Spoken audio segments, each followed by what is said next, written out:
वडोदरा के रामचंद्र राणा, जिनका परिवार काफ़ी दिनों से सिक्किम में फंसा हुआ था।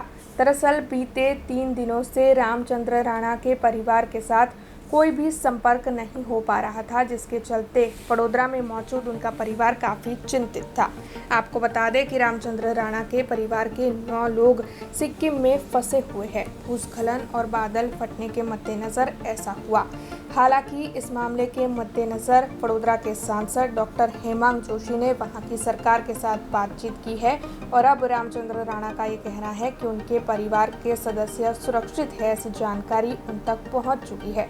सांसद डॉक्टर हेमांग जोशी की ओर से वहां की सरकार के साथ बातचीत कर ये बताया गया है कि अब चिंता की कोई भी बात नहीं है और जल्द ही वहां पर फंसे हुए सभी लोग वडोदरा वापस लौट आएंगे।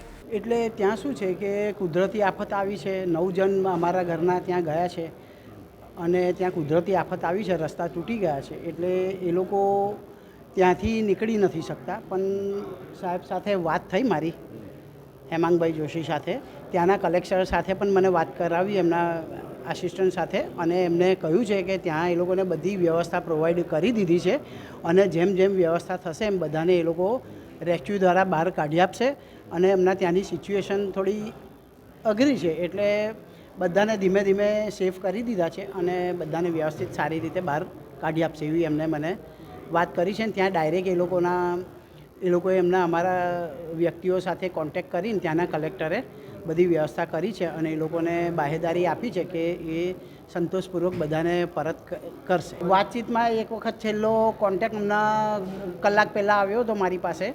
એમને મને કહ્યું છે કે અમને સેફ કરી દીધા છે અને સંતોષકારક અહીંયા બધી વ્યવસ્થા અત્યારે છે અને સાહેબે પણ મારે અહીંયા વાત કરી એ પ્રમાણે એમને ત્યાંના કલેક્ટર સાથે પણ વાત કરાવી અને બધી વ્યવસ્થા એમને સારી કરી છે। જે સિક્કિમનો જે આપણો વડોદરાનો પરિવાર જે સિક્કિમમાં જે રીતે ફસાયો છે અને આપણા મીડિયાના માધ્યમથી અમને જ્યારે જાણ થઈ, એમના પરિવારનો અમે સંપર્ક કરી સમગ્ર માહિતી મેળવી।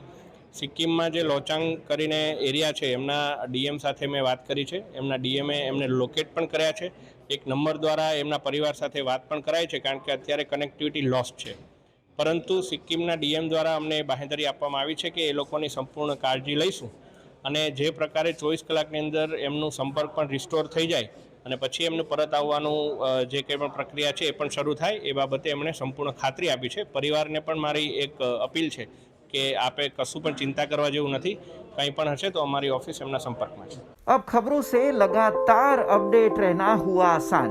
BRG न्यूज आपके मोबाइल स्क्रीन पर आज ही BRG न्यूज की mobile app Google play store और ऐप स्टोर से डाउनलोड करें और खबरों से लगातार जुड़े रहें।